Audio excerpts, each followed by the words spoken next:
자, 두 번째 블루오션은 무엇일까요? 바로 그린 뉴딜입니다. 그린 뉴딜. 여기 뜨거워진 지구를 보여드렸는데요. 우리가 왜 그린 뉴딜이 미래의 것이 되느냐? 바로 일자리 문제 때문에 그렇습니다. 그린 뉴딜은요, 우리나라만 하는 게 아닙니다. 전 세계가 하고 있어요. 왜 그러냐면 제가 CIO 서밋 패널 토의에서도 말씀드렸지만 전 세계적으로 2억 5,500만 개의 일자리가 사라졌습니다. 우리나라에는 21만 8천 개의 일자리가 사라졌어요. 근데 이것뿐만 아니죠. 어려움을 겪는 소상공인이라든지 어려움을 겪는 여러 항공이라든지 하는 산업 쪽에서 소득이 줄어들었잖아요. 그러니까 일자리를 만들고 소득을 증진시키기 위해서는 어떻게 해야 되겠습니까?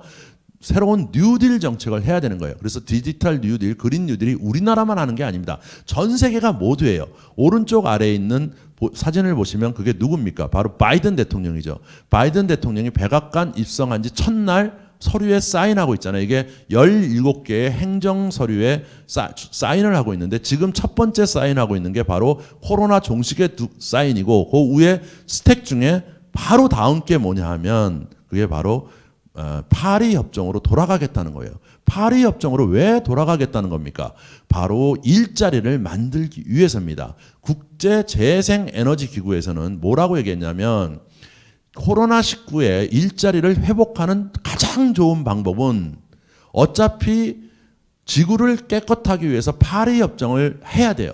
그래서 지구를 깨끗하게 하기 위해서 하게 되는 일을 일자리를 만드는데 태양력을 깔고 풍력에 대해서 투자를 하게 되면 결국 향후의 시장을 100조 달러, 10경원의 시장을 만들 수 있다는 거예요. 그래서 바이든 대통령이 사인을 하고 5년간 앞으로 4년간 4조 4천억 달러, 얼마에 5천조 원을 투입하겠다는 거예요. 여기에 17개 EU의 회원국의 환경부 장관들도 모여가지고 여기에 뉴딜 정책을 하겠다는 겁니다. 우리 대한민국에서 뉴딜 정책을 하겠다고 8조 원을 투입하고 있는데 금액 차이를 보세요. 게임이 안 되잖아요. 그러니까 전 세계적으로 이 시장은 엄청난 시장을 형성할 수밖에 없어요. 왜냐하면 지구가 더워지는 문제는 앞으로 심각해지기 때문이에요.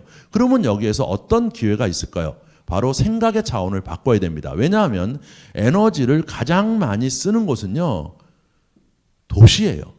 도시의 빌딩이 55%를 쓰고 운송에서 28%를 씁니다. 그러니까 도시의 교통 문제와 도시의 빌딩 문제의 에너지 사용을 해결하게 되면 바로 여기에 엄청난 기회가 있는 거예요. 근데 지금 우리는 거의 농촌에다가 태양광을 깔고 산에다가 풍력기를 달고 하는 개념으로 이걸 들여다보게 되면 블루오션을 못 만드는 거예요. 그러면 결국 우리가 뭐겠습니까? AI가 과연 이런 것들을 해결할 수 있나? 미국의 피츠버그시에는 서트랙이라는 프로젝트를 2011년부터 5년간 했습니다. 그래서 2016년에 성과평가를 해보니까 서트랙이 뭐 하는 거냐면 도시의 신호체계를 전부 인공지능이 관리하는 거예요. 그렇게 되면 도시가 정체된 다음에, 교통이 정체된 다음에 내비게이터로 움직이는 게 아니고 정체되기 전에 인공지능이 신호체계를 바꾸는 거죠. 그래서 해봤더니 탄소 배출, 도시의 탄소 배출을 21%를 줄였다는 겁니다. 그래서 버락 오바마 대통령이 야 이거를 뿌려 그랬는데 그 다음에 된 사람이 누구예요? 트럼프잖아요. 버락 오바마 대통령이 한 걸 전부 멈춘 거죠. 그러다 보니까 이게 멈춰졌는데 이제 앞으로 이게 다시 활성화될 겁니다. 이런 엄청난 기회적인 사업이 있는 거예요. 그래서 이런 새로운 AI가 들어가는 거죠. 여기에 우리나라에서 하고 있는 내비게이터를 한번 넣어보세요. 나는 지금 어디로 간다는 걸 미리 표시하고 가는 사람이 거의 95%입니다. 그걸까지 빅데이터로 넣게 되면 어떻게 될까요?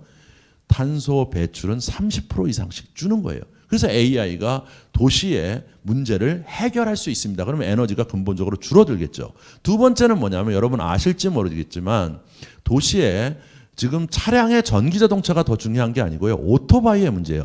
택배 물량이 늘어나고 팬데믹 때문에 굉장히 많은 온라인이 활성화되면서 오토바이 배송이 이루어지고 있잖아요. 마지막 이게 라스트 마일 프로그램이라고 합니다. 마지막 배송들은 거의 오토바이가 중심인데 오토바이는요. 승용차보다 탄화수소를 232배, 다시 말하면 오토바이 한 대가 승용차 200대의 오존물질을 배출하고요.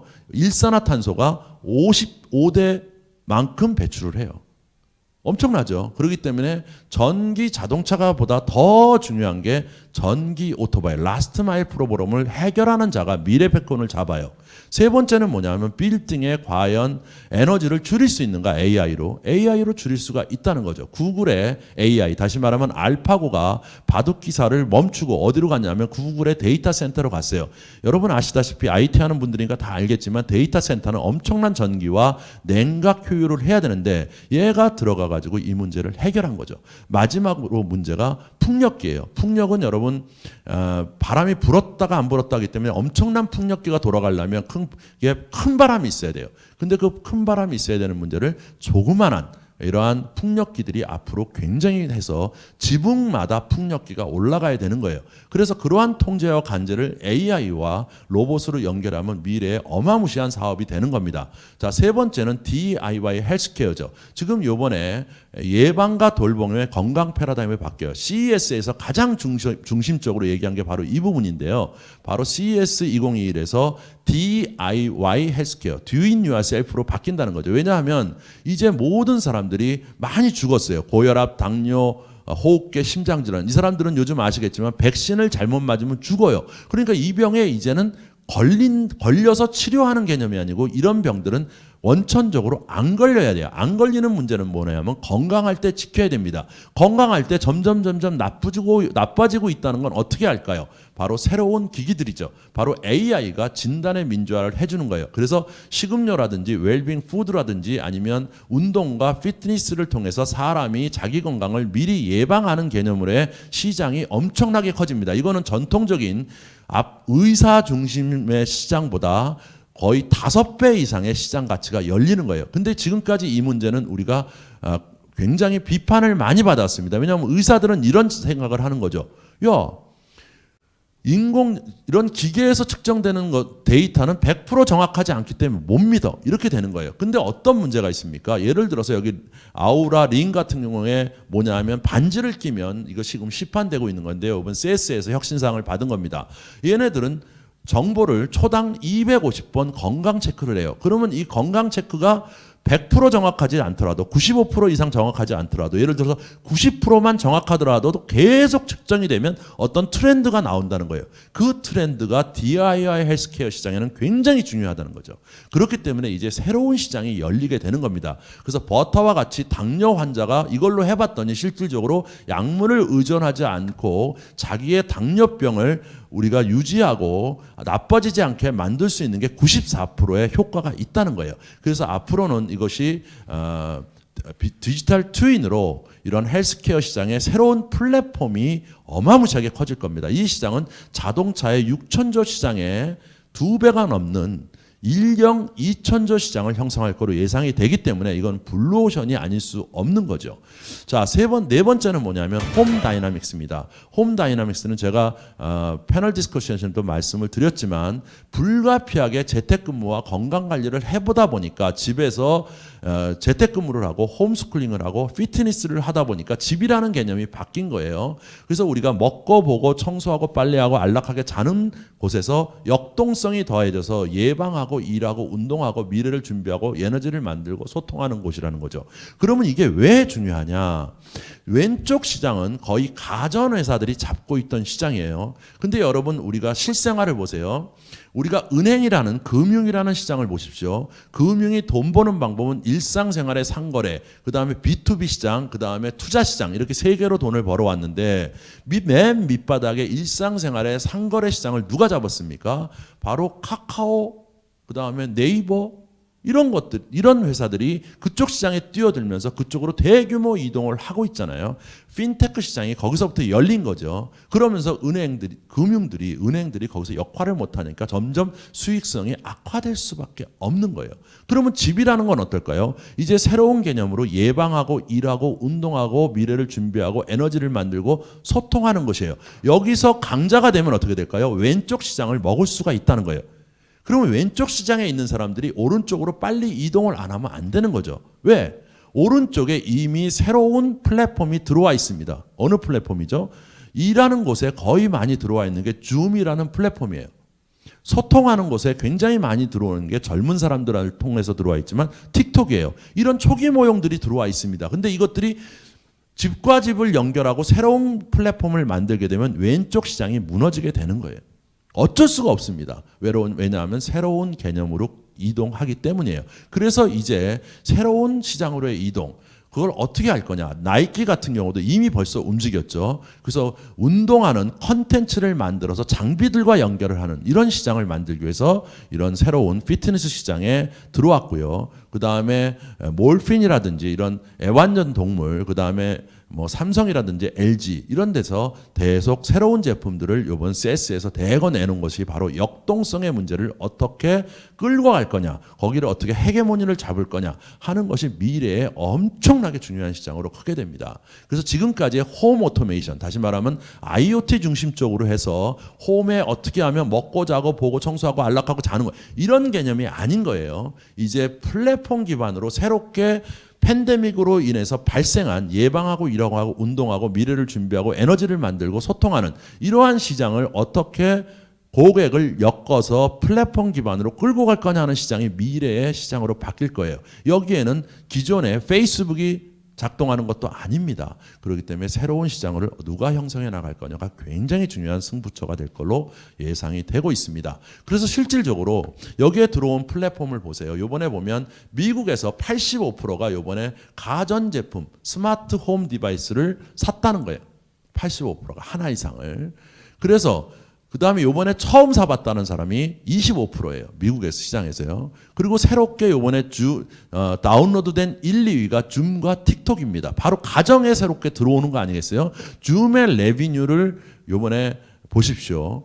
기존의 스카이프가 잡고 있는 시장을 완전히 무너뜨리고 줌이 새로운 강자로 뛰어오르게 된 거는 이제 그 홈 다이나믹스를 누가 잡을 거냐 하는 시장의 전초 현상이라고 우리가 볼 수가 있습니다. 마지막으로 모빌리티 에코에 대해서 말씀드리겠습니다. 우리가 이제까지 보던 모빌리티는 이런 거였죠. 자동차 시장은 테슬라가 이끄는 전기자동차가 이끌고 구글이 이끄는 무인자동차가 이끌고 그 다음에 우버가 이끄는 공유경제자동차를 이끈다. 이렇게 우리가 보고 있었습니다. 이게 미래의 자동차의 모습이었어요. 근데 이번에 팬데믹이 준 건 뭡니까? 이러한 우리가 생각하는 자동차의 경쟁 방식과 시장 구조자가 또 한 번 뒤집힌다는 거예요. 이게 중요한 거예요. 그래서 관점을 전기와 무인 자동차와 공유 경제 자동차만 보면 안 됩니다. 예를 들어서 우버 같은 경우는 이번에 팬데믹을 통해서 미래의 주도 모형이 아니라는 게 다 인지가 됐어요. 그래서 우버가 어려움에 처하게 될 수밖에 없는 거죠. 왜? 미래는 무인과 전기 자동차가 합해진 모형으로 가는 거기 때문에 그래요. 그런데 이 시장만 열리는 게 아닙니다. 6천조 시장인 자동차 시장만 열리는 게 아니고 모빌리티라는 에코로 발전이 되는 거예요. 그래서 여기 보시면 이제 전통 산업의 강자들이 이제 새로운 쪽으로 들어왔습니다. 그 하나의 이동 형태를 보면 전통의 제너럴 모터스는 브라이트 드롭이라는 완전히 생각하지 못한 새로운 플랫폼을 열었어요. 이거는 누구도 생각하지 못한 거예요. 그래서 여기에 보시는 EP1이라는 게 지금 물류 현장부터 완전히 물류 현장의 모빌리티부터 자동차 모빌리티까지 완전히 연계된 새로운 생태계를 만든 거고요. 캐터필러는 2016년부터 마인스타라고 해서 극한의 지역, 다시 말하면 영하의 지역, 아주 뜨거운 지역은 사람이 일을 못 하잖아요. 또 거기에서 이런 무인 트럭을 통해서 이미 자율 자동차로 사업을 했습니다. 근데 캐터필러가 이번 CES에 나와갖고 선언한 게 뭐예요? 우리가 이러한 경험을 생활 속의 모빌리티로 이동시키겠다. 그러면 무슨 소리입니까? 이제 모빌리티의 라이프 에코가 문이 열렸다는 거예요. 롤스로이스는 뭡니까? 롤스로이스는 자율 배송 선박을 만들어서 이미 해양 모빌리티를 열겠다고 간 거예요. 이건 굉장히 중요하죠. 왜냐하면 인천항이 아닌 부산항이 아닌 조그만 항구에 큰 배가 못 들어오잖아요. 만약에 들어올 수 있다면 물류 비용이 엄청나게 싸지겠죠. 근데 원거리에 서서 있으면 무일 자율 배송 선박들이 가서 물건을 싣고 오게 되면 굉장히 빠르게 할 수 있다는 거예요. 그래서 이제 항만이 중요한 게 얼마나 크냐가 중요한 게 아니라는 거죠. 이렇게 새로운 에코시스템을 만들고 있는 겁니다. 잠깐 동영상 한번 보시죠. 자, 여기 보시는 동영상은 바로 브라이트 드롭이에요. GM이 내는 겁니다. 이 EP1이라는 것은 뭐냐면 팔레트예요. 팔레트인데 모빌리티죠. 팔레트에 물건을 넣게 되면 인공지능은 어느 팔레트에 어느 선반에 어느 물건이 들어가 있는지를 알게 되죠. 그러면 노동력들이 쉽게 이 팔레트를 그냥 손만 대면 가는 방향으로 따라오면서 이동을 하게 됩니다. 그러면 이러한 팔레트들은 트럭에 잠기는 거죠. 트럭에 담는 방법, 모든 상황의 물류는 전부 인공지능이 인지를 하고 있는 겁니다. 그래서 AI가 인지를 해서 여기에 관련된 트럭에는 어떻게 실어요? 모듈이 딱 돼갖고 해당되는 트럭에 딱 실는 거예요. 그래서 모든 물류가 이동되고 그 물류가 이동되는 걸 인공지능이 다 제어 가능하게끔 만드는 거죠.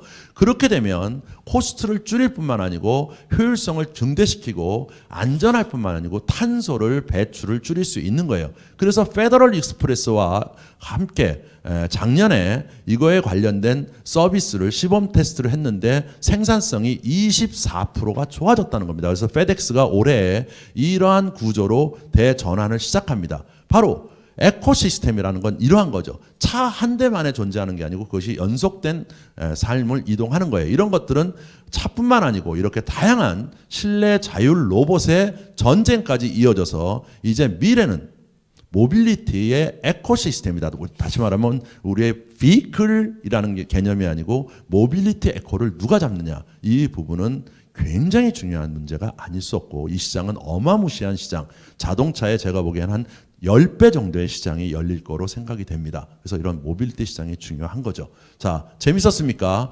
자, 그래서 팬데믹이 우리에게 위협을 가했어요. 근데 오히려 팬데믹 때문에 역설적으로 만들어지는 시장이 있습니다.